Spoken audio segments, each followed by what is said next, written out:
kelas atau keyakinan sekolah. Untuk kelas ini dan sekolah ini. Untuk itu, Bapak ingin semuanya memberikan curah pendapat, ya, tentang apa sih, ya, kesepakatan yang akan kalian curahkan di kelas ini untuk sekolah ini. Bapak contohkan seperti ini. Kenapa ada peraturan orang menggunakan helm? Ya. Pertanyaan satu. Kira-kira ada yang tahu kenapa? Oke, berhenti kepala ya, Hai. Kenapa? Oke, sama menurut kepala. Oke, Hai. Mentaati aturan. Oke, karena ada aturan daripada dalam peraturan ada, Hai. Oke, paling ganti lagi pertanyaan satu lagi. Kenapa ada peraturan orang disuruh cuci tangan? Tidak kotor. Jadi tidak kotor ya. Oke. Dari dua ini sebetulnya ada kesamaan. Kalian dari kepala. Kepala kalian jadi untuk kesehatan dan keselamatan. Atau keselamatan dan kesehatan. Begitu juga dengan cuci tangan. Berarti yang kita yakini itu sebetulnya kesehatan dan keselamatan. Kita lihat banyak.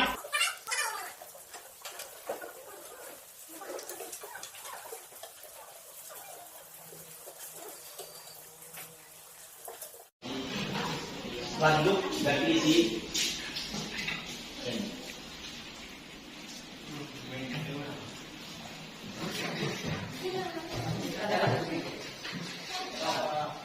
Ya. Sudah? Sepakat? Sepakat lalu berkompak di mana? Biasakan ini bersih. Ya? Sepakat? Biasakan hidup bersih. Oke.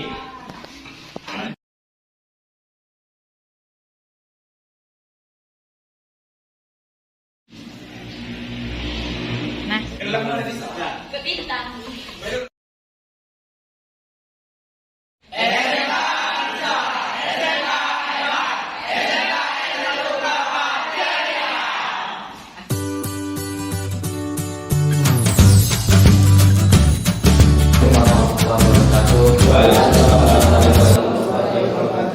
Selamat siang teman-teman semuanya. Alhamdulillah kita sudah melewati sesi 1 tadi, destinasi dari Ibu Yeni tentang program CGP-nya di modul 4 nilai positif. Sekarang kita akan lanjut program yang sama, masih modul 1/4 nilai positif. Nanti akan dipaparkan oleh Pak Alexandra. Mungkin ada yang ingin Ibu bisa sampaikan? Assalamualaikum warahmatullahi wabarakatuh. Waalaikumsalam warahmatullahi wabarakatuh. Berkumpul hari ini kita berkoordinasi tahun 2000 bergerak. Jadi atau nanti program pemerintah nanti dalam kami dengan program guru penggeraknya, di mana di sini kita katakan guru penggerak. Kalau saya lebih mudah mendefinisikan guru penggerak itu adalah sebagai remote control. Guru penggerak ini dia akan menjadi remote yang mengerti, yang bergerak itu adalah anak-anaknya, siswa-siswinya yang bergerak, bukan gurunya yang bergerak. Tapi siswa-siswinya. Dan silakan ikutlah guru penggerak. Tapi ingat, jangan sampai jadi guru penggerak tapi tidak menjadi teladan. Saya nggak suka dengan seperti itu. Bukan ada teladan, apa yang dipelajari wajib lakukan. Lakukan itu. Dan itu ya dari saya. Semoga modul 1 ini membawa imbas yang sangat baik pada sekolah kita.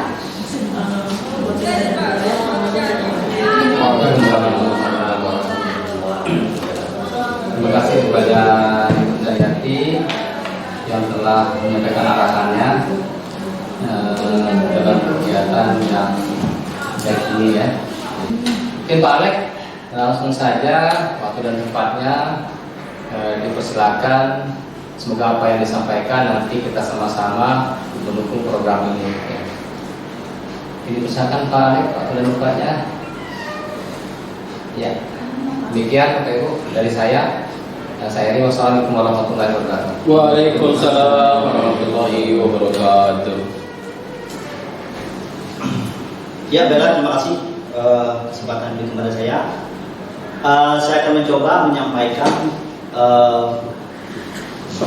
diseminasi, ya, artinya pengibasan dari program guru penggerak ini. Jadi di sini, ya, diseminasi ini, pengibasan ini, sebetulnya kita juga berbagi. Ini proses. Jadi pembelajaran itu proses. Jadi kita jangan melihat hasilnya, ya. Hasil itu nomor sekian, tapi kita proses. Gagal proses. Kalau ditanyakan sudah berhasil belum Pak? Belum. Kita proses, tapi kita sedikit. Mari kita pelajari, ya, proses ini. Bukan kita gagal. Oke. Terima kasih. Mungkin saya lanjutkan dengan materi. Ya,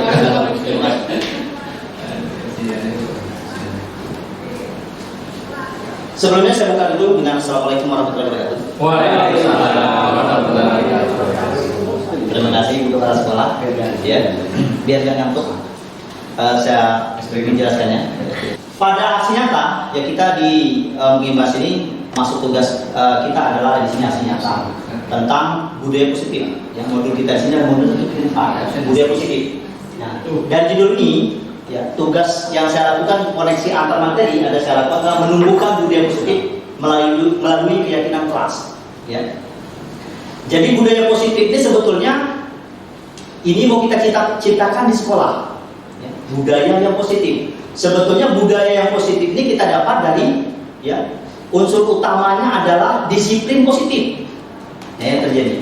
Jadi disiplin positif. Disiplin, kebanyakan kita pasti berpikir, oh ini hukuman, yang namanya disiplin, oh ini peraturan, ini hukuman. Itu yang banyak kita rasakan, ya. Mohon maaf sebelumnya, mungkin di sini tidak banyak kita menyampaikan foto dan video. Biasanya kalau mendengarkan saya ngobrol, mungkin agak sedikit ngantuk, ya. Walau ngantuk-ngantuk tegak lagi gitu kan. Oke, terima kasih. Jadi kita lanjutkan. Topik yang akan saya sampaikan dari materi ini yaitu adalah disiplin positif, kemudian tentang keyakinan kelas. Selanjutnya kebutuhan dasar manusia, ada teori motivasi, hukuman, penghargaan, ya. Kemudian ada 5 posisi kontrol dan juga ada segitiga restitusi yang disebut restitusi. Sebelumnya sudah disampaikan oleh Ibu Yeni bagi rekan guru yang mengikuti diseminasinya Ibu Abdillah Yeni Silalati. Kita lanjutkan dengan disiplin positif. Oke, dari disiplin positif ini biasanya sebelumnya pernah sampaikan teori kontrol, ya. Mohon maaf sebenarnya kalau materi ini, kalau guru tadi guru sebelumnya, ya, guru sebelumnya di sini ada mengikuti dari materi ini. Teori kontrolnya di populer Dr. William Glasser ini mengatakan bahwa tadi saya menggenggam tangan saya, ya. Kemudian saya minta Pak Samsul menggenggamkan tangan Pak Samsul seperti ini, Pak Samsul. Ya kan tadi jelaskan lebih ini. Tolong digenggamkan. Anggap aja ini harta atau emasnya Pak Samsul.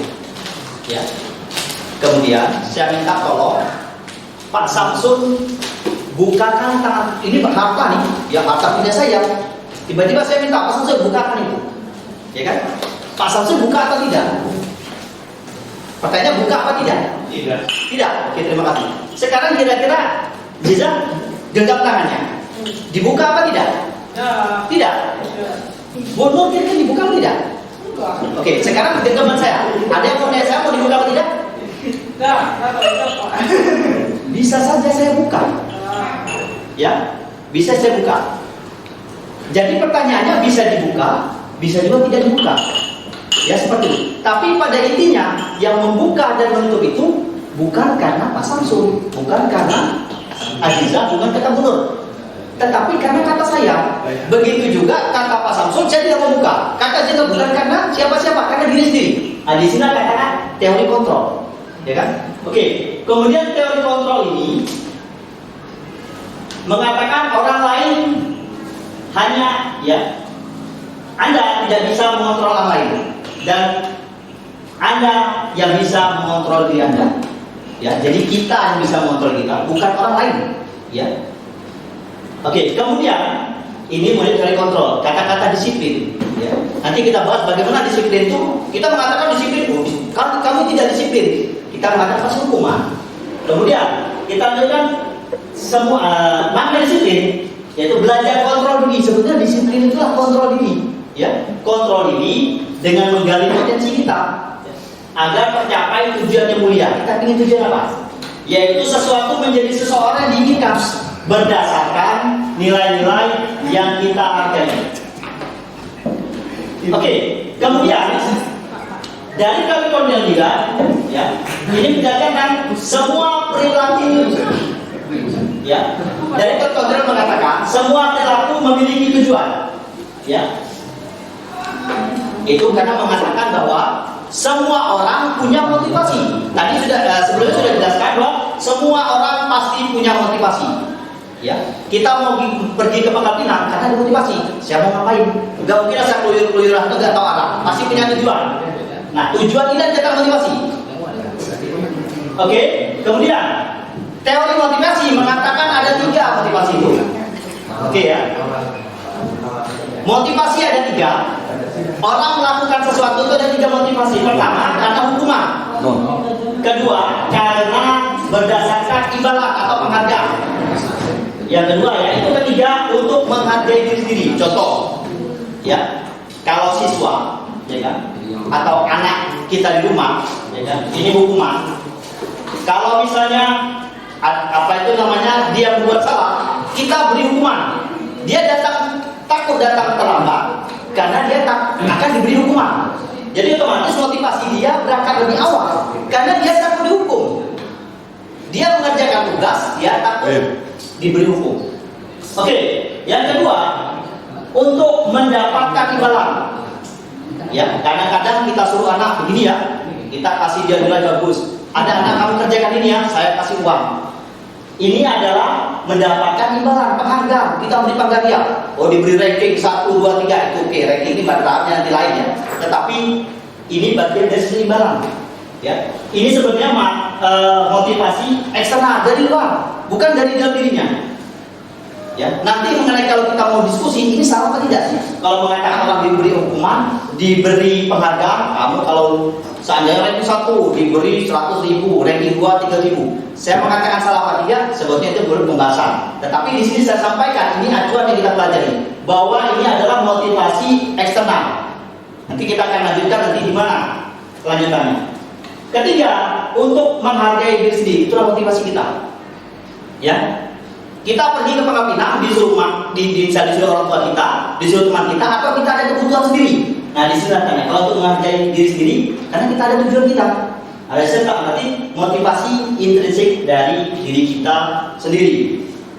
Nah, kemudian dari ketiga ini, ya, dari yang untuk menghargai diri sendiri, ini akan didapat nilai-nilai kebajikan universal, ya, nilai kebajikan. Ini nilai kebajikan didapat dari keyakinan mereka, dari keyakinan kelas yang dijadikan keyakinan sekolah. Oke, selanjutnya kita jelaskan dulu, ya, dari ya nilai-nilai kebajikan universal. Ya. Nilai-nilai ini bagaimana kita melakukannya agar mereka meyakini. Ya. Ini sebetulnya tidak mudah. Kita seperti memain ulur waktu dengan siswa. Ini keyakinan kelas. Contoh begini, kita buat, ya, kita buat. Nanti akan saya sampaikan di akhir bahwa siswa ini kita ajak mereka membuat keyakinan kelas. Sebelumnya mungkin materi sebelumnya pernah dijelaskan bahwa contoh tadi dikatakan bahwa orang pakai helm karena apa? Karena tadi katanya keselamatan kan? Berarti keselamatan, takut kecelakaan juga, penyakit sakit, jadi keselamatan dan kesehatan ya. Kemudian yang kedua, orang disuruh pakai masker karena apa? Keselamatan dan kesehatan. Dua itu. Nah, dua itulah yang kita yakini sebagai keyakinan kelas. Walaupun kenyataannya banyak orang nggak pakai helm, orang nggak pakai, tapi umumnya orang merasa pakai helm dalam itu karena kecelakaan sama kesehatan. Cuma ada nggak orang nggak pakai helm takut sama polisi? Ada. Nah, tapi itu persentase sangat kecil. Nah, itulah yang dilema yang harus kita perbaiki sebetulnya. Sama dengan kasus siswa. Jadi yang keyakinan kita buat sama dia, bagaimana keyakinan kita menghormati, ya kan? Bagaimana buat keyakinan kelas? Nanti kan kita bahas sebelum ini, setelah ini. Bisa contoh. Tadi dikatakan, misalnya menghormati, bukan menghormati. Misalnya, ketika masuk kelas memberi salam. Sekarang kalau memberi salam, kira-kira Bapak Ibu menjelaskannya, nilai kebajikannya, peduli, menghormati, atau bertanggung jawab. Siswa lagi masuk nih, mengucapkan salam, assalamualaikum, pakai permisi, permisi Pak, ya kan? Atau permisi Bu. Kira-kira ini peduli, menghormati, atau masih banyak keyakinan ya? Keyakinan kita itu masih banyak. Contoh P5BK itu keyakinan. Mungkin sebelum sudah dijelaskan, ada mandiri, ada gotong royong, ada kerjasama. Masing-masing institusi organisasi punya keyakinan kelas, masing-masing punya nilai keyakinan masing-masing.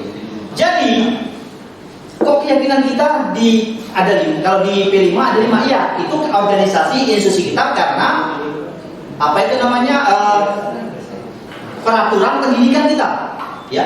Peraturan pendidikan Indonesia mengeluarkan bahwa ada 6 kita ya. 6 5 P5BK. P5 ada 5. Oke, ada 5 nilai. Jadi 5 nilai itu Benar lah P5. P5. Oke, 5 nilai ya. Betul? Mandiri, gotong royong, apalagi? Kebinekaan. Kemudian global. Ketuhanan. Ya kan? Satu lagi? Kenalan kritis. Jadi ada 5 ya sama saya. Jadi itu masing-masing organisasi di Indonesia ada lagi membentuk nilai keyakinan sendiri. Banyak di luar mereka, bermacam-macam dari institusi ini, institusi tapi kita standar kita pendidikan dikeluarkan 5. Oke, begitu juga tadi saya katakan menghormati. Ketika siswa masuk kelas berarti nilai itu. Jadi kalau siswa melanggar kita katakan. Kalau kita sudah buat ya keyakinan kelas kita katakan, nah kamu melanggar, ini kamu bukan melanggar, nah berarti kamu tidak menghormati. Ya, ini apa nilai yang kamu langgar kalau misalnya kamu ini? Jadi kita mengingatkan, ya selalu mengingatkan. Oke, itu kita buat keyakinan kelas. Ya, saat ini program keyakinan kelas banyak sudah mulai dilakukan, terutama di kurikulum Merdeka. Banyak sekolah kita mengarahkan paradigmanya perubahannya ke sana. Sosialisasi dari perusahaan Sinar Mas juga ke sekolah-sekolah SD dan sebagainya. Mereka ada program sosialisasi ya, seperti yang dilaksanakan oleh suami Bu Eka di sekolah-sekolah. Dari Induk Sinar Mas juga sendiri itu mengatakan bahwa bagaimana membuat keyakinan kelas itu sudah diajarkan. Nah, di kita di Kurikulum Merdeka baru memulai proses ini. Nanti bagaimana sedikit saya sampaikan tentang prosedur membuatnya. Ya, oke. Kemudian selanjutnya mengatakan semua berlaku menjadi tentang teori motivasi.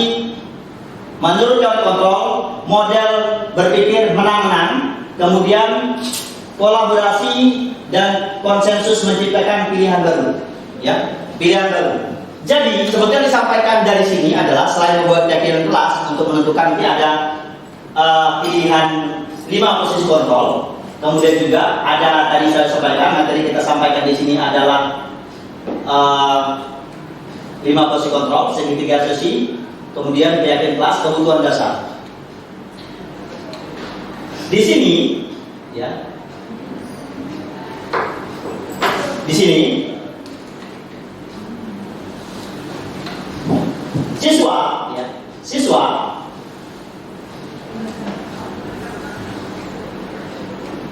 saya lanjutkan dengan kebutuhan 5 kebutuhan dasar manusia. Siswa jika melanggar, ya, biasanya sebetulnya ada salah satu, ya. Ada salah satu kebutuhan dia yang tidak terpenuhi. Ya. Nah, ini kebutuhan dasar. Apa saja kebutuhan dasarnya? Yang pertama adalah bertahan hidup.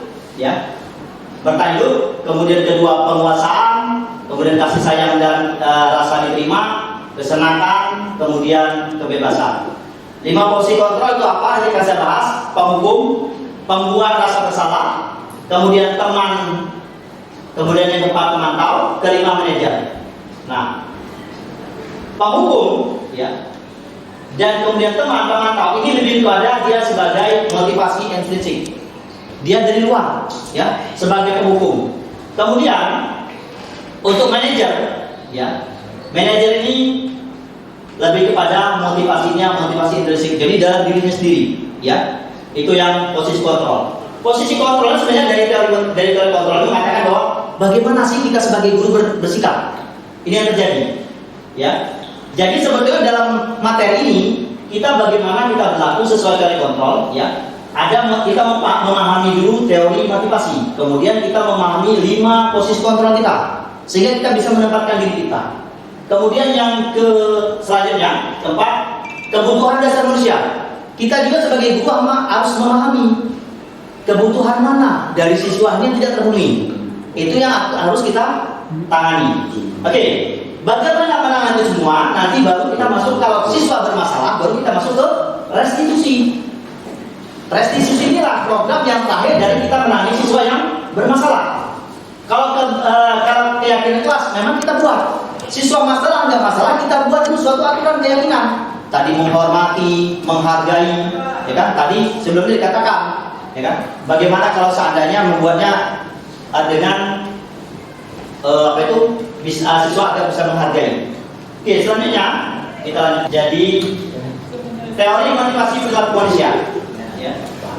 Di sini, ya kan? Tadi saya sudah jelaskan bahwa teori motivasi itu ada 3. Pertama adalah menghindari ketidaknyamanan atau hukuman. Ini sebetulnya orang termotivasi karena hukuman. Yang kedua, orang termotivasi karena imbalan atau penghargaan. Yang ketiga, orang termotivasi oleh diri sendiri. Ini menurut teori motivasi, ya. Tetapi motivasi karena hukuman itu eksternal, dari luar dirinya. Yang kedua, karena penghargaan atau imbalan.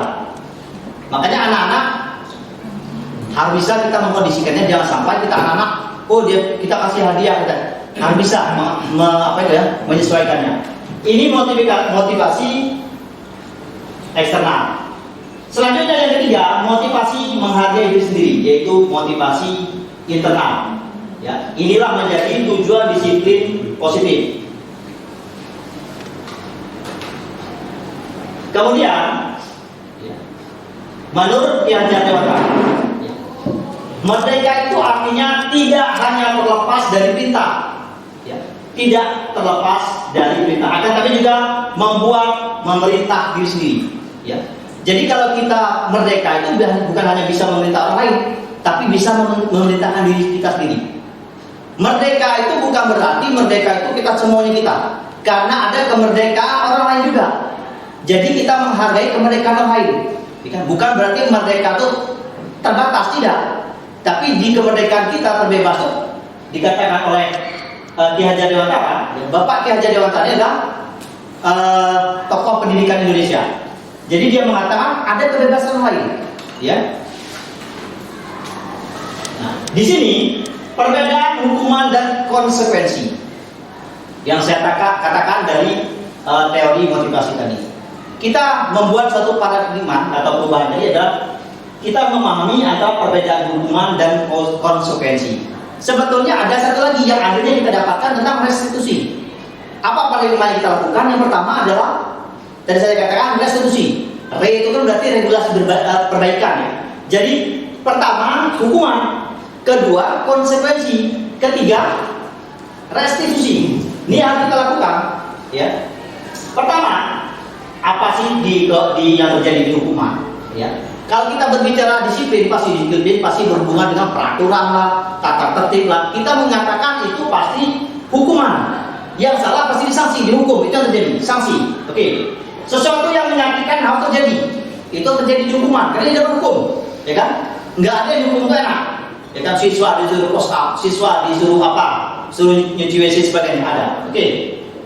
Kemudian membuat anak sakit fisik maupun hati untuk jangka waktu lama. dia akan malu sama temennya, dia akan jengkel sama kita. Ini yang terjadi kalau hukuman sebetulnya, ya. Yang selanjutnya anak membenci kedisiplinan, dia nakal gara-gara disiplin ini aja. Padahal saya bisa loh, dan dia jengkel, kira mantap. Oke, selanjutnya paksaan. Kamu suka tidak suka, tahu tidak tahu, ketika kamu mau masuk sekolah, kalau kamu salah pasti kasih hukuman. Kadang-kadang nggak dikasih tahu dulu sanksinya apa, hukumannya apa, tiba-tiba datang, kamu sekarang tiba kamu push up, kamu sekarang kamu bersihkan ini. Jadi itu terjadi. Nah, kita kasihkan tugas-tugas macam-macam. Ini paksaan. Mendorong anak menyakiti diri sendiri, dia terjadi, ya. Dia mendorong untuk menyakiti diri sendiri. Biarlah paling suruh push up gitu kan, apa suruh bersih, ya terima aja lah, karena dicampur jengkel dan sebagainya. Selanjutnya konsep diri yang buruk, ya. Dia merasa dia ini lemah dibanding memang bagus, memang sudah begitu apa adanya. Nah, yang terjadi. Selanjutnya anak belajar untuk menyembunyikan kesalahan, ya. Karena dihukum, hukuman itu pasti enggak menyenangkan. Dimarah itu juga hukuman. Coba tanya kalau nggak percaya, bapak ibu punya anak. Anak itu kira-kira tidak memberitahu kesalahannya karena apa? Karena takut dimarah. Itu yang terjadi kita ini. Jadi kita kadang tidak mengetahui sebenarnya kita marah, walaupun kita nahan sejengkel-jengkelnya.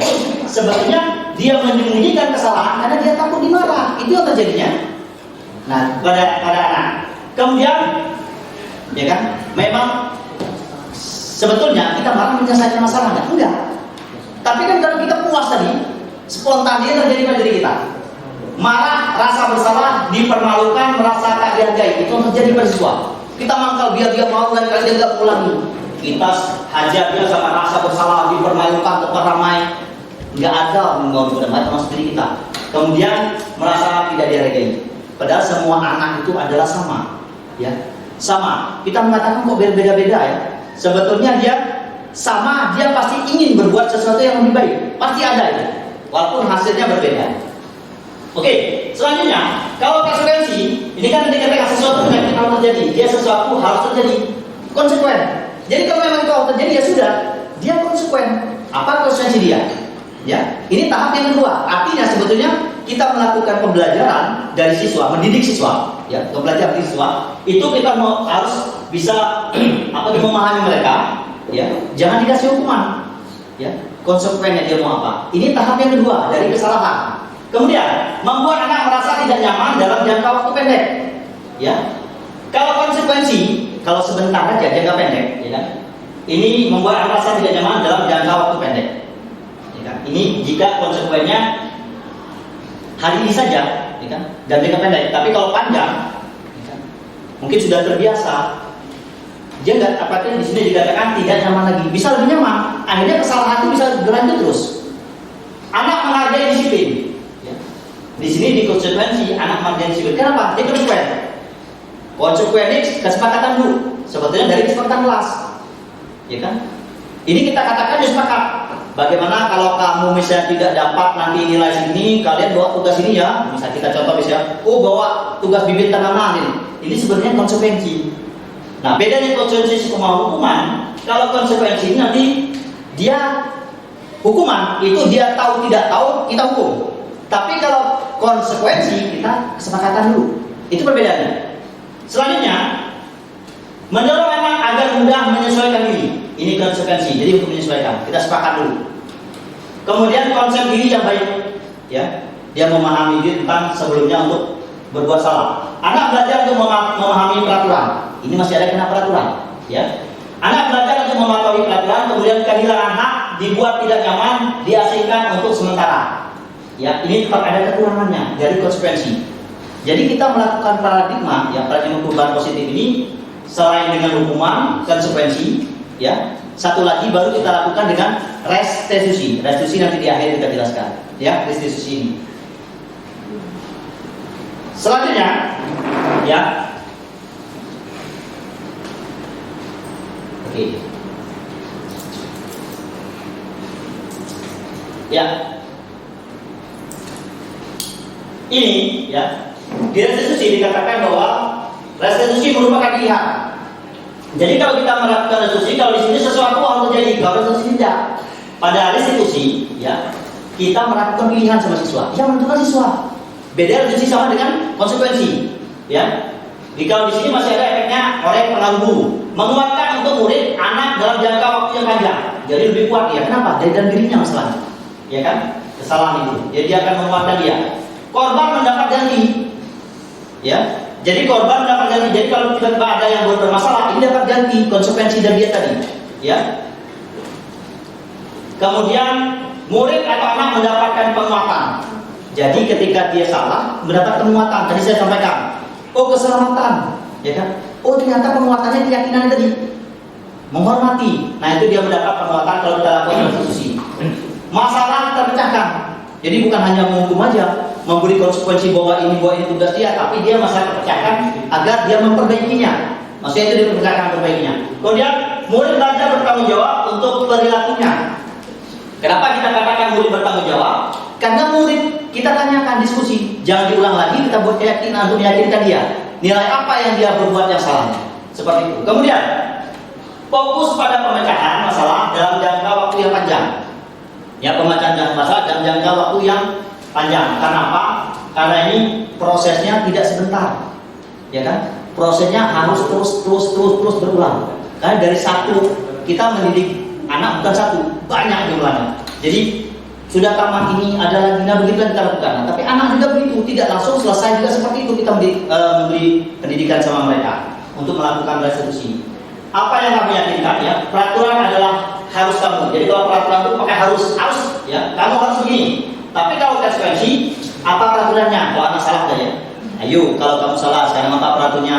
Ya kalau salah, ya kemudian mampukah kamu melakukannya? Ya kan? Atau kamu melakukannya? Jadi kita tanya lagi. Untuk konsekuensi disepakati. Tapi kalau dia restitusi apa yang kamu yakini? Jadi tadi kita meyakinkan keselamatan, jaga pakai helm, ya kan? Kesehatan, kemudian dia masuk permisi, ya kan? Dia keluar permisi, mengucapkan salam. Ada 5S tuh, sapa, salam, senyum, sopan, santun. Nah kita lakukan itu, misal menghormati, peduli. Nah kita tanya, apa yang kamu yakini? Oh Pak, saya tidak menghormati. Kita tanya, kalau nggak sopan, jangan diulangi. Kamu perbaiki. Ulang-ulang, makanya prosesnya panjang. Kita ulang lagi. Loh Pak, sudah Pak, kami ulang 1000 kali, Pak 10 kali, Pak 100 kali, Pak 1000 kali. Itulah ternyata tugas guru, harus sabar. Mengenai gagal dengan tidak, itu bukan kita mengejar mengenai berhasil dengan tidak, itu bukan tujuan kita, tapi prosesnya yang kita kejar, ya kan? Tidak hari ini, besok dia berhasil, tidak besok tamat dia akan teringat apa yang kita katakan. Ya seperti itu. Murid atau anak menghormati dirinya dan orang lain. Ini yang terjadi, dia memberi dirinya orang lain. Kalau dia sudah memang melakukan restitusi, ini nilai yang kita dapat dari identitas gagal ini pasti negatif. Ya, konsekuensi juga masih netral. Makanya minimal kita melakukan dengan anak itu ada konsekuensi. Kalau kita belum bisa melakukan restitusi, tapi restitusi itu sendiri ada nilai positif. Ya, kita melakukannya dengan pelan-pelan dengan bertahap. Ini jika anak itu sudah masuk bermasalah berat. Oke. Kemudian Bapak Ibu guru, ya kan? Saya ingin tanya, ini ada soal. Ini tindakan guru, silakan pilih, ya. Pilih, ini konsekuensi atau hukuman. Saya bacakan. Ya. Yang pertama, mencatat 100 kali, oke, di dalam buku, di dalam buku kalimat saya tidak akan terlambat lagi karena terlambat, ya. Karena terlambat sekolah, ya. Mencatat 100 kali dalam buku ya kalimat saya tidak akan lambat. Ini hukuman atau konsekuensi? Hukuman. Oke, ada yang lain? Konsekuensi. Kok dua-duanya? Ayo. Ini sering kita lakukan, kegiatan sering kita lakukan di sekolah. Hukuman. Oke, terima kasih. Kita cek. Berarti nomor 1 hukuman. Yang kedua, ya, kita kasih lagi dia lari mengelilingi lapangan basket 2 kali karena terlambat hadir di sekolah. Hukuman atau konsekuensi? Hukuman. Oke, hukuman. Yang ketiga, murid diminta untuk puasa 15 kali karena tidak menggunakan masker ke sekolah. Hukuman atau konsekuensi? Hukuman. Sekarang mengganti kertas tugas temannya yang telah dicoret-coret. Hukuman atau konsekuensi? Konsekuensi.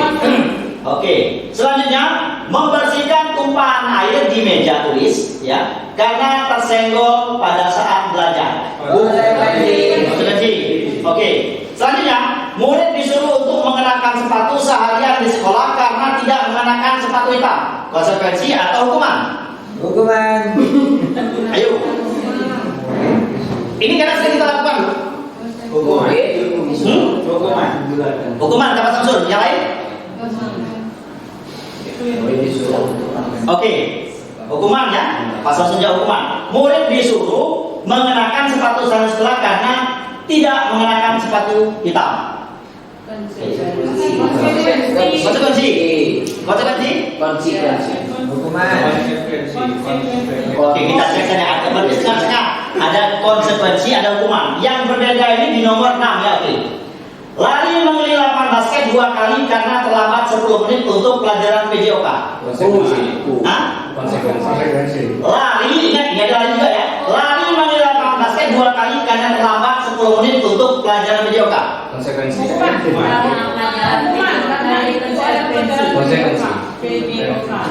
PJOK. Itu lari, tapi PJOK bukannya itu konsekuensi. Hukuman. Oke, kita cek sekarang. Ya, oke. Iya deh, tapi ini Ternyata jawaban kami benar semua. Oke, ya kita lihat. Pertama hukuman. Ya. Ini tidak ada hukuman selama pembelajaran dia. Kita kasih dia mencatat 1 kali. Lari mengelilingi lapangan basket 2 kali karena terlambat hadir di sekolah. Ini hukuman. Kita suruh dia post up, entah apa, entah tebet, bersih WC. Ini hukuman. Mengganti kertas tugas teman yang telah digagal. Ini konsekuensi. Jadi begini, saya konsekuen. Tugas teman sudah tugas teman sudah saya ganti. Konsekuensi, saya konsekuen menggantinya. Ya, pergantikan. Kemudian membersihkan tumpahan air di meja tulis karena tersenggol pada saat belajar. Sama ini konsekuensi. Kemudian selanjutnya murid disuruh untuk mengenakan sepatu seharian di sekolah karena tidak mengenakan sepatu hitam. Ternyata ini adalah hukuman. Karena apa? Karena ini dia disuruh, ini tidak ada hubungan sama pembelajaran pendidikan dia. Ya tidak suruh mengganti, tapi disuruh pakai seharian. Ya. Oke, selanjutnya lari mengelilingi lapangan basket 2 kali terlambat 10 menit. Karena berhubung ini pelajaran PJOK, dia mengganti, dia ditambah 10 menit. Jadi artinya berarti dia konsekuen untuk mengganti topik pelajaran PJOK. Ya, konsekuensi. Oke, terima kasih. Selanjutnya kita belajar tentang keyakinan kelas ya. Tentang keyakinan kelas. Di sini mengapa tidak peraturan saja? Mengapa harus keyakinan kelas? Mengapa tidak peraturan? Kita bisa peraturannya biar anak lebih keras, lebih tegas kan? Itu menurut kita, kata kita. Kita cek ya. Menurut dosennya itu suatu keyakinan akan lebih memotivasi seorang di dalam. Suatu keyakinan akan lebih memotivasi seorang di dalam. Akan memotivasi secara intrinsik dari dalam misalnya. Ya. Seseorang akan lebih tergerak dan bersemangat untuk menjalankan keyakinannya daripada hanya sekedar mengikuti serangkaian peraturan. Ya. Kemudian murid-murid pun demikian, mereka perlu mendengarkan dan mendalami tentang suatu keyakinan daripada hanya mendengarkan peraturan-peraturan yang mengatur mereka harus berlaku begini atau begitu. Tadi sudah saya sampaikan bahwa kalau keyakinan tadi orang disuruh pakai masker, ya tuh. Kalau dia peraturan, masih kadang-kadang masih lebih banyak melanggarnya, lebih berat melanggarnya. Tapi kalau dia sadar dalam sini, itu yang kita cari. Bukan banyak melanggar, itu dia tanya. Dia tanpa disuruh untuk kesehatan, dia harus pakai. Begitu juga helm.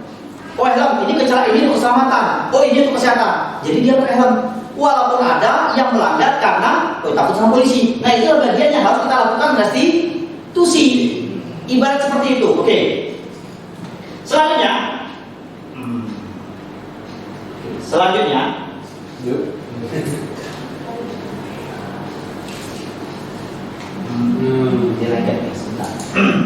Selanjutnya, ya, peraturan ya. Ini keyakinan kelas.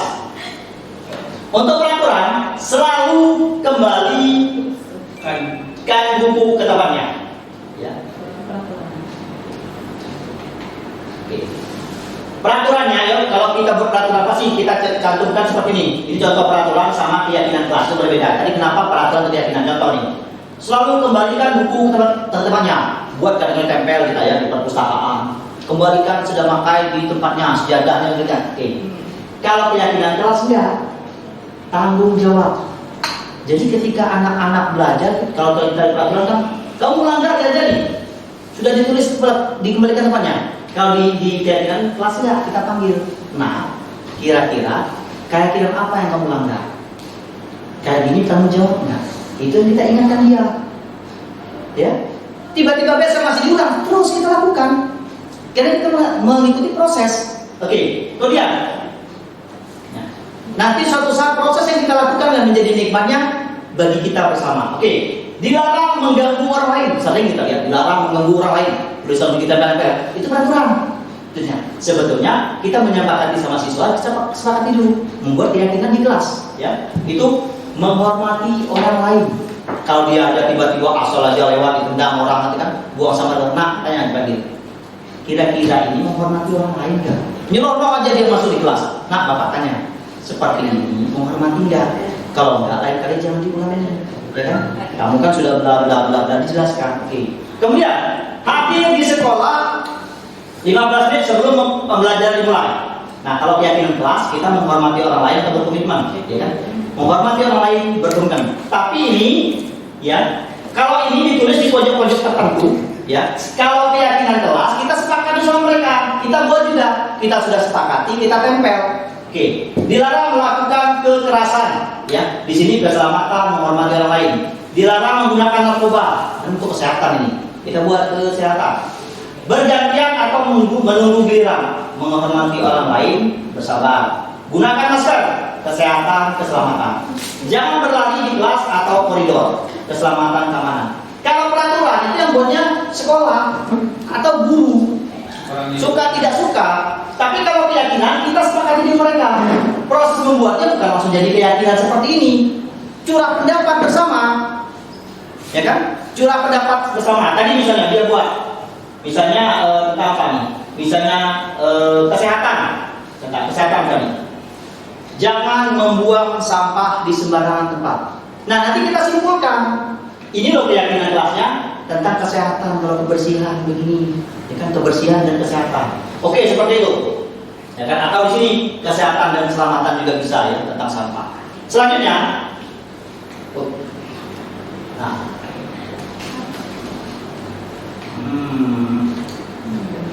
ini ya keyakinan kelas yang kemarin saya coba buat ya.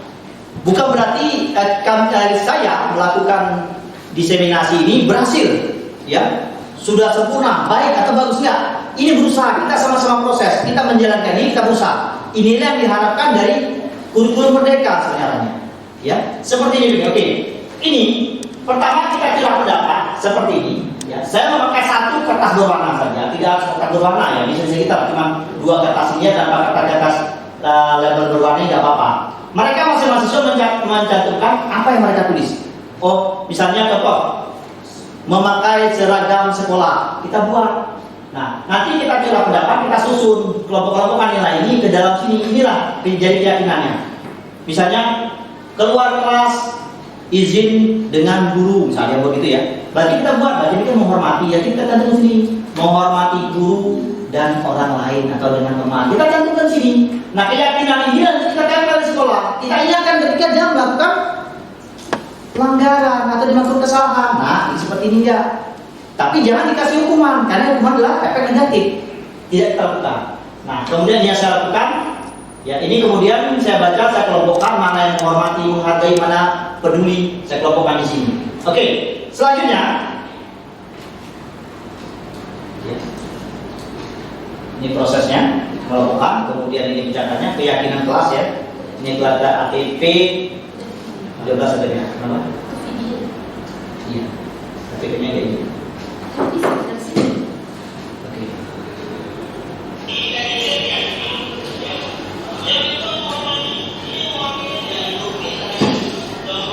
Ini sedikit juga dulu,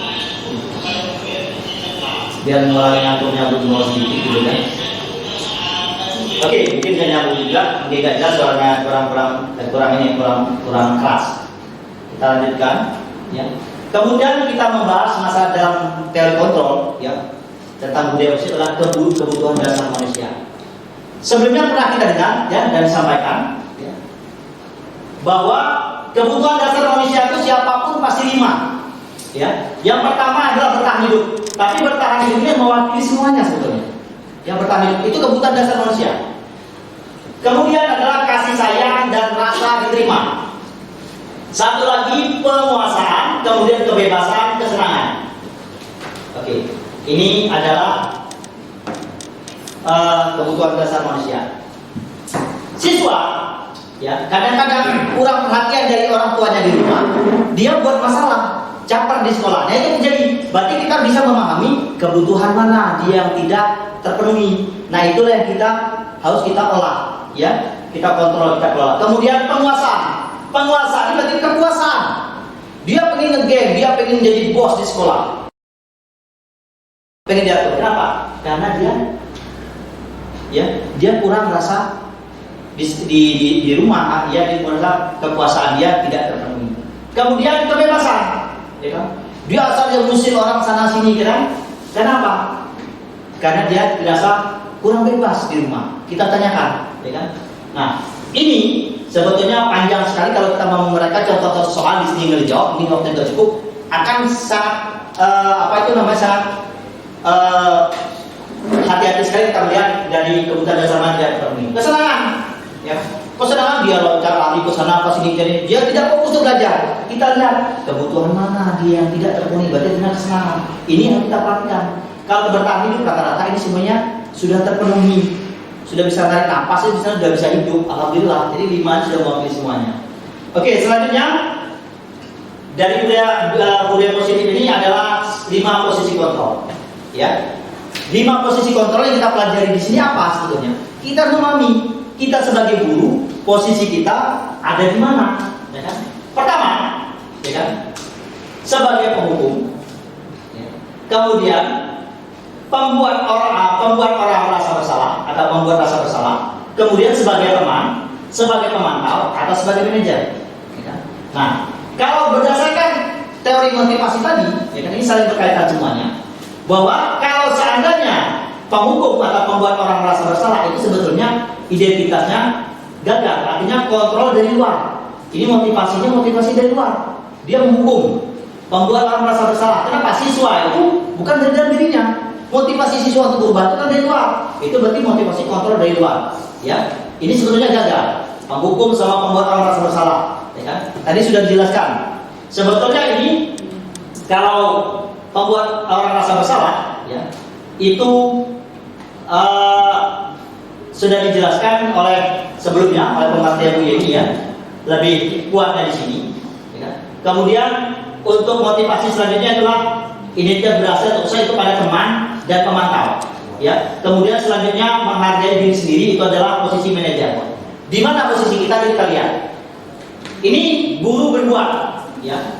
Kalau penghukum biasanya menghargai, menunjuk-nunjuk, menyakiti, menyindir. Ini penghukum. Jadi kalau kita bisa sebagai guru menghargai, bertanya, menunjuk-nunjuk, menyakiti, menyindir, ini berarti kita sebagai penghukum. Kemudian kalau sebagai rasa membuat bersalah, apa yang biasanya contohnya guru? Ini contohnya berceramah dan mengatakan sebelumnya ibu kecewa sama kamu. Nah itu ciri-ciri kita merasa bersalah. Tadi materi sebelumnya Bu Abda pernah mengatakan ya bahwa saya kecewa dengan kamu nggak merasa bersalah, atau apakah orang tua kamu nggak kecewa, ya kan, melihat kamu begini. Nah ini yang terjadi. Kemudian kalau teman membuatkan alasan-alasan untuk muridnya, ya sebagai teman, ya kan. Kemudian pemantau menghitung dan mengukur. Ini pemantau, ya. Jadi menghitung dan mengukur ini sebetulnya siswa salah, begini loh hukumannya. Siswa yang salah berat begini loh, jadi ukur peraturan mana yang dilanggar, ya kan? Nah ini sebagai pemantau. Pemantau ini lebih kepada biasanya konsekuensi, ya. Dia bukan pada restitusi. Oke, tadi saya bilang bahwa kita ini prosesnya dalam perubahan itu ada satu penghukum, konsekuensi dan restitusi. Ada 3 yang kita lakukan. Oke, selanjutnya mengajukan pertanyaan-pertanyaan. Kalau di manajer, ya kita sebagai guru sebagai manajer, kita menanyakan. Ya kan? Nanti prosesnya kita lihat di ini 5 posisi kontrol. Kita lihat di restitusi. Ya kan, pertanyaan-pertanyaan apa yang kita ajukan kepada siswa? Ya kan, oke. Selanjutnya guru berkata, itu contohnya, ini guru berbuat ya, kalau guru berbuat, contoh guru berbuat. Kalau ini contoh guru berkata, kalau ini posisi kontrol, gimana contohnya? Kalau guru sebagai hukum biasa sering seperti ini. Kalau kamu tidak melakukannya, awas ya, rasakan. Itu jadi hukum. Ya. Kemudian yang kedua, kalau sebagai pembuat rasa bersalah, kamu seharusnya, ya, jadi kamu sudah tahu, ibu lelah sekali mengatakannya, ibu stres. Nah itu ciri-ciri guru yang sebagai pembuat rasa bersalah, dia merasa bersalah gitu ya. Kemudian sebagai teman, ayolah lakukan demi ibu, lakukan demi ibu, gitu kan? Ayolah, kita kayak sesuatu kayak teman. Sebetulnya semua ini ada kelemahannya. Makanya dibilang 1, 2, 3, 4 ini sampai 5 yang minimal kita lakukan ada di sini, ya. Maksimal itu sebenarnya kita dimintakan jadi manajer. Restitusi kita melakukan. Jadi pemantau ini pada status konsekuensi. Jadi ayolah, masa kamu tidak mau, ya ingat, ya tidak ibu tidak akan bantu gitu kan ya. Nah ini sebetulnya kata-kata kita sebagai teman. Kemudian kalau sebagai pemantau, apa peraturannya? Konsekuensi kan sudah ada tadi. Apa peraturannya? Kamu sudah tahu kan ini itu konsekuensi. Itu sebagai pemantau. Nah sebagai manajer mengatakan menguatkan pribadi. Kamu harus menghormati, lagi perbaiki, kamu hormati ya. Ya kamu tahu itu pakai helm keselamatannya seperti itu. Ya, kamu tidak peduli, kamu buang sama sembarangan, kamu tidak udah yang bersih. Nah, jadi nilai-nilai keyakinan tadi diucapkan untuk menguatkan pribadi. Oke. Kalian dengan dunia berkualitas. Ya. Di sini murid melakukan, ya, murid meletakkan guru di luar dunia berkualitas. Kalau berkualitas sebetulnya ini arahnya lebih kepada ekspektasi luar biasa. Dia punya iming-iming sendiri. Saya nanti banget mau seperti ini. Saya mau bentuk keluarga seperti ini. Saya mau usaha begini. Saya mau maju. Saya mau kaya. Jadi dia punya kaitan dunia dengan berkualitas. Kemudian murid meletakkan guru di dalam dunia berkualitas, ya. Di sini cuma murid meletakkan guru di luar dunia. Jadi guru itu dikatakan guru ke dunia berkualitas, guru itu dikatakan bahwa orang yang hebat, orang luar biasa, saya tidak mau saya tidak mampu melampaui guru. Sedangkan kalau di sini sebagai pembuat bersalah, murid meletakkan guru di dalam dunia berkualitas, ya. Kemudian tadi di luar dunia kualitas, sekarang di dalam dunia kualitas, pembuat bersalah ya. Kalau sebagai teman, murid meletakkan guru ya di sebagai orang yang sangat penting di dunia berkualitas, ya orang penting. Tadi saya sampaikan bahwa guru ini memang orang yang hebat. Kemudian murid meletakkan guru peraturan dan hukum di dunia berkualitas. Nah ini sebagai pemantau. Selanjutnya sebagai manajer, murid meletakkan dirinya sebagai individu yang positif dalam dunia berkualitas. Jadi murid yang berpikir tadi. Siapa ingin kaya, siapa ingin berubah, siapa ingin lebih baik, siapa ingin dihormati oleh semua guru, oleh sekolah, oleh teman-teman, siapa ingin hebat. Nah ini letaknya sebagai manajer, ya, untuk mencapai dunia berkualitas bagi pemikiran siswa. Selanjutnya, murid berkata, ya, kalau pada menghukum, biarkan saja, nanti juga marah-marah lagi. Gitu kata kalau kita menerapkan hukuman, ya kita sebagai guru menerapkan hukuman. Kemudian murid akan bicara lagi, maafkan saya, kalau gue merasa bersalah. Kamu ini buat malu ibu, ya kan, buat sebesar ibu ya. Ibu tidak bla-bla gini kan? Apa tidak orang kamu tidak kasihan? Mampu, maafkan saya bersalah. Segini, kalau bersalah. Kalau sebagai teman, siswa akan melakukan, saya pikir bapak ibu teman saya, ternyata begitu ya. Nah, kebanyakan apa yang dikatakan sebelumnya, guru mengatakan saya hanya sebagai teman. Efeknya sebagai teman, ketika kita tidak membantu dia mengatakan, ibu ini ternyata bapak yang ternyata kok saya anggap sebagai teman. Ternyata tidak mau membantu saya. Dia down. Dan ini terjadi, ya kan? Kalau kita menerapkan dia sebagai teman. Jadi hati-hati. Oke, selanjutnya, kalau sebagai teman, tahu berapa banyak bintang yang saya harus peroleh, ya, atau berapa halaman yang harus saya tulis. Jadi ketika kalian sebagai pemantau, ya, Bu sebagai pemantau, ketika dia salah, dia tanya, jadi Bu, kalau peraturan itu tugas saya konsekuensi dulu kita kasih posisi bahwa saya mengerjakan tugas berapa bintang yang saya cari. Kalau ada anak-anak cari bintang ya pasti ya. Kalau guru mungkin kalau kita bilang berapa tanaman yang saya bawa, ini lah berapa tanaman Bu saya bawa. Ini kalau sebagai pemantau, ini sebagai konsekuensi. Tak kalau sebagai manajer enggak, bagaimana caranya saya bisa memperbaiki keadaan, Bu, ya kan? saya ini salah, bagaimana saya memperbaiki keadaannya? Ya kan? Ya lain kali kamu jangan ulangi kalau masuk ke dalam kelas, ya apa itu namanya, pamit, mengucapkan salam. Ya seperti itu ditanyakan. Kalau yang pakai helm, misalnya siswa nggak pakai helm, nah pakai helm istilah keselamatan, nah, pakai helm gunakan. Jadi dia bertanya, dia sendiri kalau untuk merasakan itu. Ya, oke. Dampak pada murid mengulangi kesalahan, ya kalau penghukum mengulangi kesalahan mungkin lebih besar. Kemudian merasa rendah diri karena kita permalukan.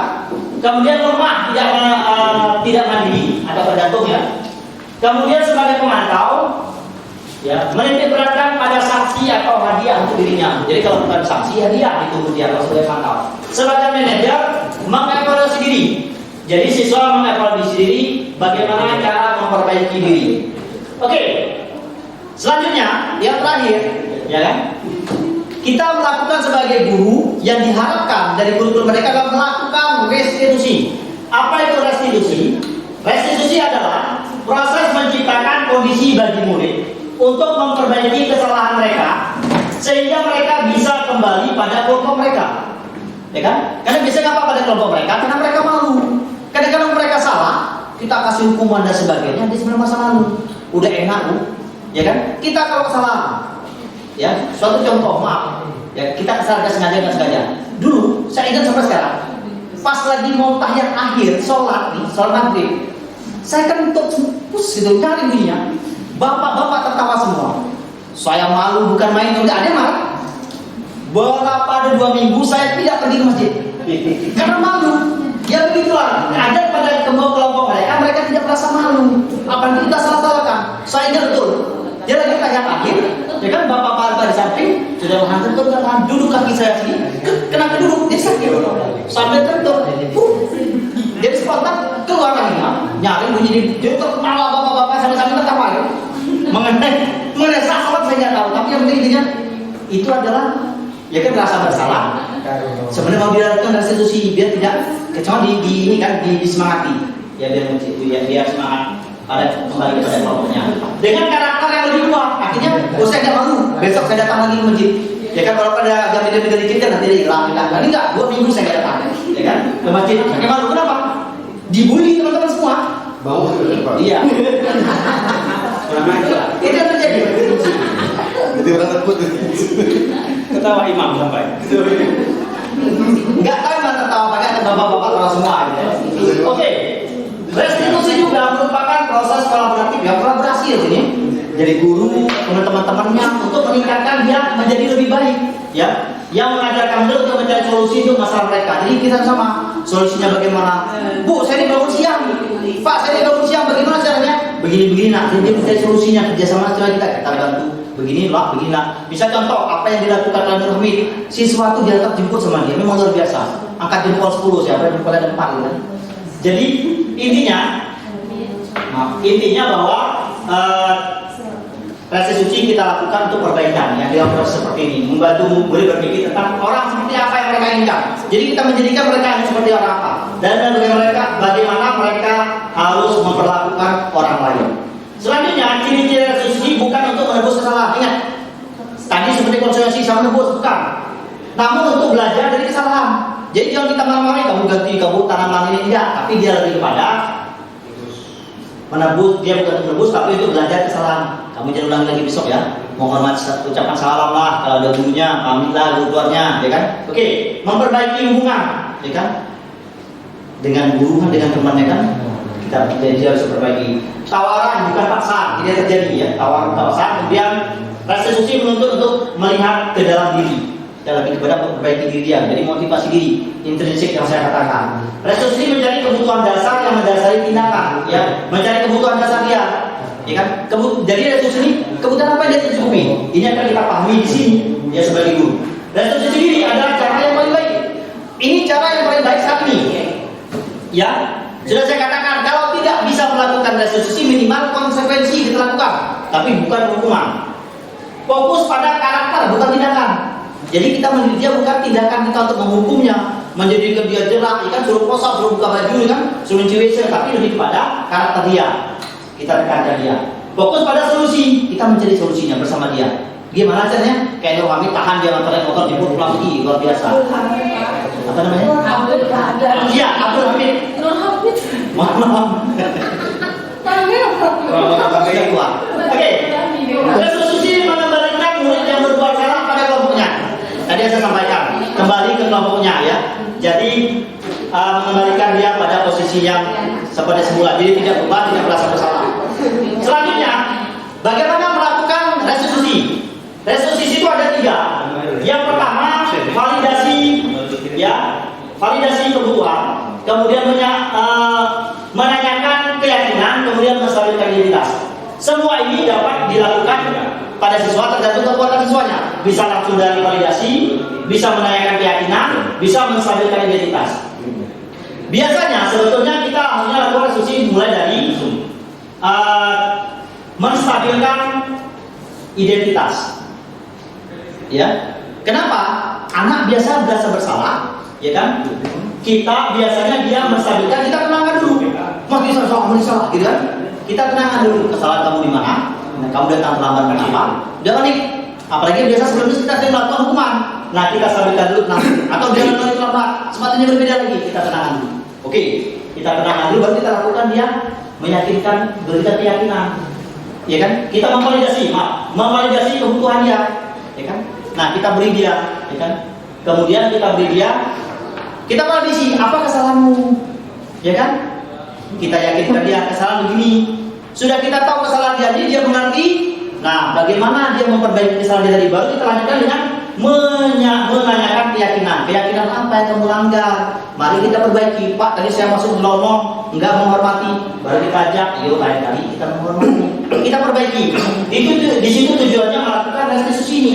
Jadi bukan kita marah-marah, ya kan? Contoh ini pada validasi kebutuhan. Kalau pada menstabilkan identitas, setiap orang pasti pernah melakukan kesalahan. Itu sudah pasti. Jadi kalau jadi guru jangan semuanya mau benar semua, pasti ada salah. Begitu ya Bapak Ibu. Kemudian kamu bukan satu-satunya yang pernah melakukan ini. Jadi kita mengatakan siswa seperti itu. Jadi langsung kamu salah enggak? Kamu bukan satu-satunya yang pernah melakukan ini, gitu ya. Jadi kita katakan dengan pelan-pelan kepada siswa. Ya kan? Contoh, guru berkata seperti ini, ya. Berbuat salah itu hal yang manusiawi. Jangan kita katakan kamu salah, kamu salah. Tapi bukan berarti salah itu kita bolehkan siswa salah. Nah, berbuat salah itu atau enggak, bukan begitu. Cuman kita meredam dia. Tadi kita katakan berbuat salah itu hal yang manusiawi. Lain kali jangan diulangi lagi. Bukan kata berbuat salah boleh, mak silakan. Bukan salah. Tapi maksudnya kita menenangkan dia dengan kata-kata berbuat salah itu hal yang manusiawi. Kemudian bisa juga kata-kata tidak ada manusia yang sempurna. Lain kali kamu harus begini ya. Kemudian Bapak Ibu juga buat salah. Wajar kamu melakukan kesalahan, kamu perbaiki ya begini. Kita pasti bisa menyelesaikan permasalahan ini. Kita ajak dia juga kita pasti salah nih, ya kan? Seperti itu. Bapak Ibu tidak tertarik mencari tahu siapa. Jadi Bapak Ibu itu tidak tertarik untuk mencari tahu siapa yang benar, siapa yang salah. Bapak Ibu lebih tertarik untuk menyelesaikan masalah. Itu kita sampaikan kepada dia. Jadi Bapak Ibu ini tidak tertarik untuk mencari siapa yang salah benar. Siswa contoh apa itu dia sudah tahu salah, ya kan? Nah, jadi kita hanya tertarik untuk menyelesaikan masalah Bapak Ibu sama Bapak hanya masalah saja ya. Kemudian kamu menyalahkan dirimu sendiri terus-menerus. Apakah kamu bersikap baik pada dirimu sendiri? Nah, kita tanyakan dia seperti itu. Ya, jadi dia menyalahkan diri dia sendiri. Selanjutnya, guru berkata bisa juga kamu, ya, kamu bisa saja, ya, kamu saja kan melakukan hal yang lebih buruk. Tapi kamu tidak melakukannya kan? Jadi kalau kita mengatakan dia pada validasi, ya pada validasi. Tadi kita mengatakan pada menstabilkan identitasnya. Ketika dia masih panik.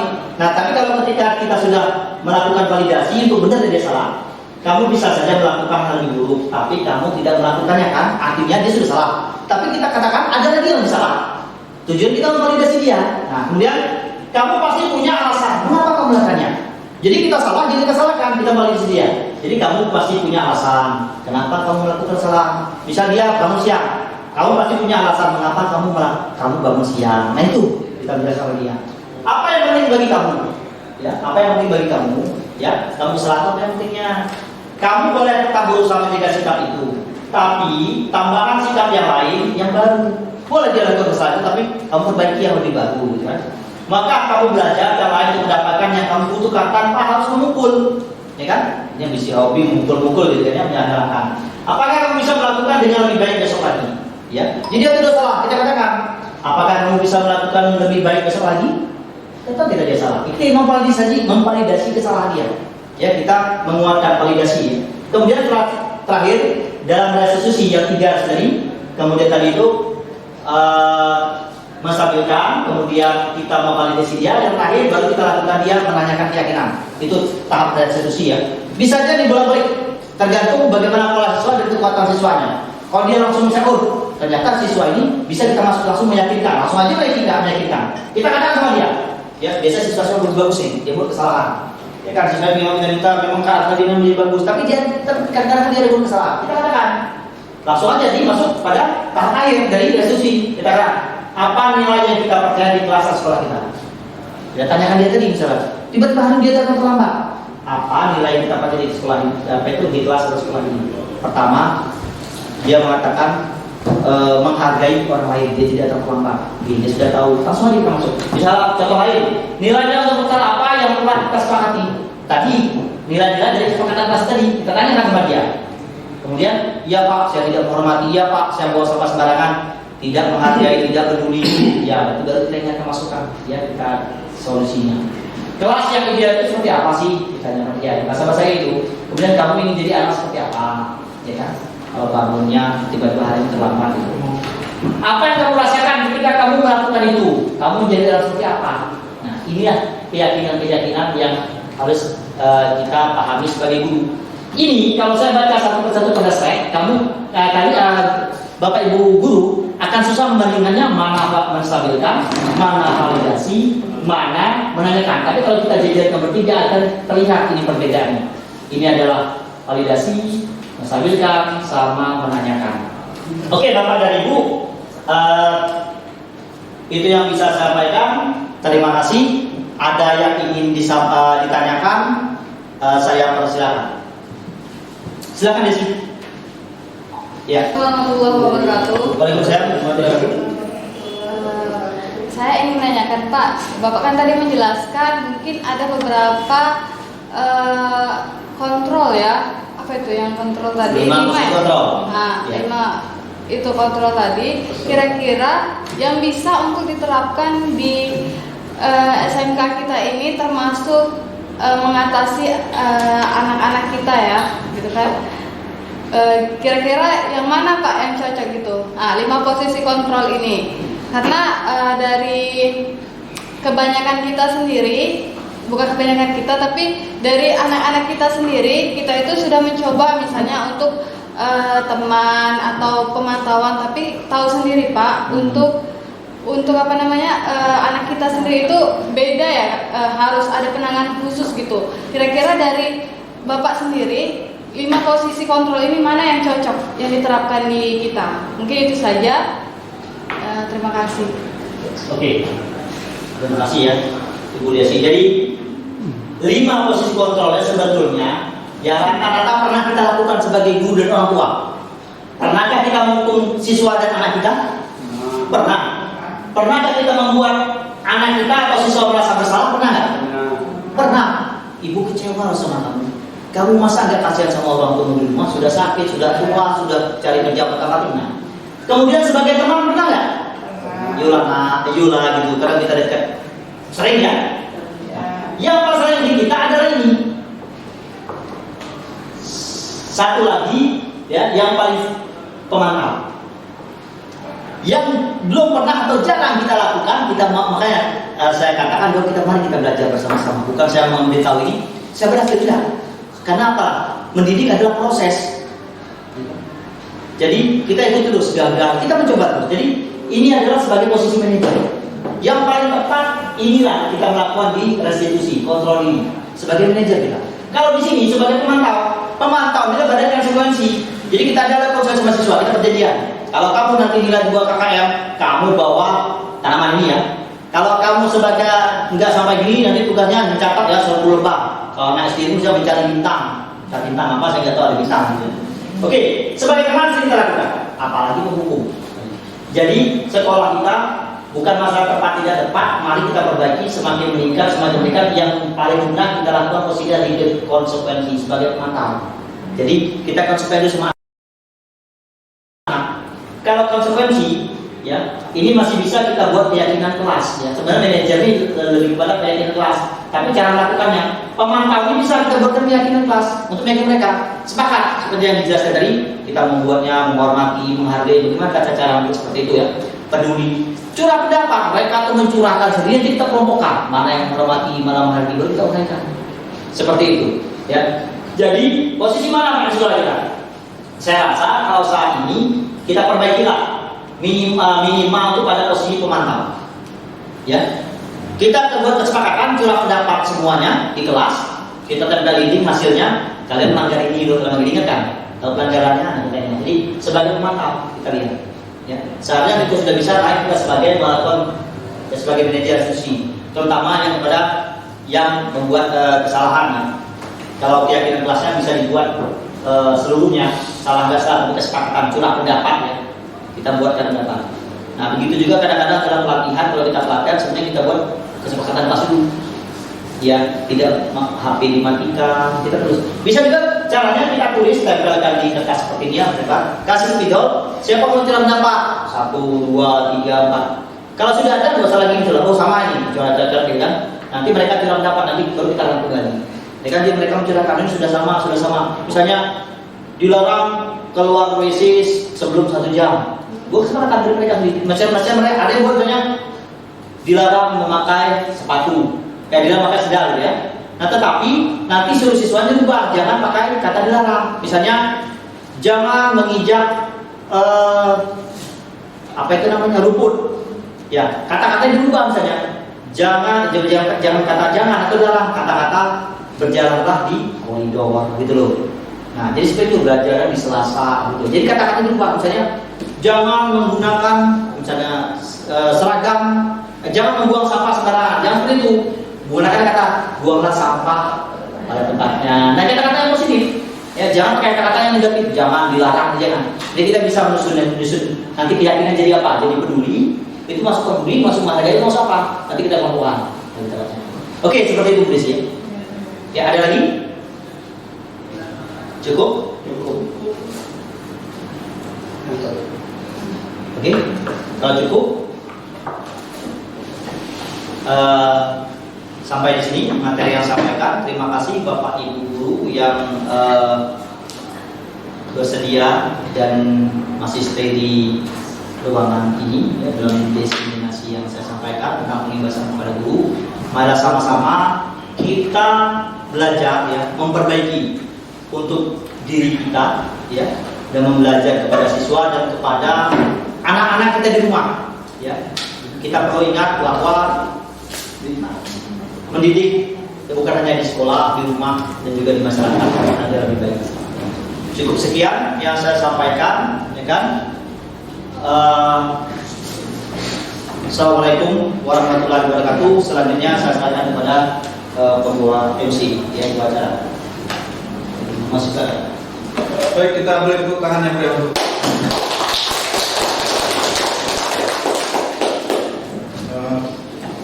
Baik, cukupnya adalah penutup ya. Kita telah sama-sama menyaksikan di sama menyimak apa yang disampaikan oleh Pak Alexandra. Semoga apa yang disampaikan beliau menjadi bermanfaat bagi kita semua dan bagi kegiatan beliau. Terima kasih sekali lagi untuk rekan-rekan Bapak Ibu guru GTK SMK 1 Bapak yang telah meluangkan waktunya untuk hadir dalam kesempatan ini. Saya mewakili Pak Rizal yang sedang ada kegiatan. Mari kita bersama-sama untuk majelis ini dengan nafas hamdalah. Alhamdulillah rabbil alamin. Assalamualaikum warahmatullahi wabarakatuh. Waalaikumsalam warahmatullahi wabarakatuh. Assalamualaikum warahmatullahi wabarakatuh. Salam dan bahagia. Perkenalkan nama saya Rizal SSI. Setelah saya mengampu mata pelajaran IPAS dan juga sebagai wakil ketua bagian kurikulum sekolah ini. Saya adalah teman baik, teman sejawat dari Pak Alexandra sebagai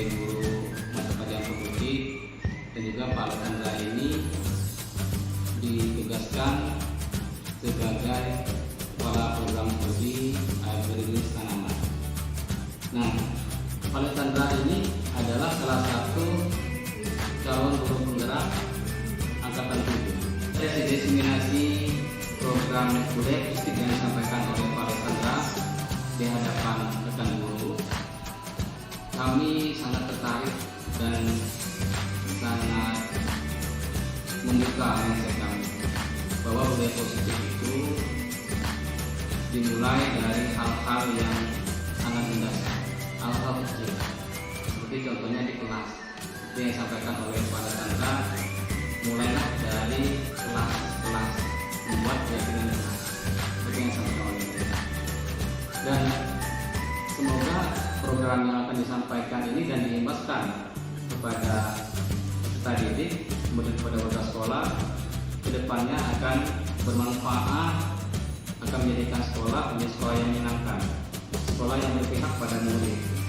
Guru sebagai pemimpin pembelajaran diharapkan dapat membawa paradigma yang positif di dalam pembelajaran pada zaman saat ini. Oleh karena itu kami berharap semoga kedepannya Pak Alexandra dapat mempraktekkan, dapat berkolaborasi dengan guru-guru sehingga apa yang akan disampaikan di programnya dapat terlaksana dengan baik. Semoga SMK Negeri 1 kedepannya bisa menjadi sekolah yang menyenangkan, sekolah yang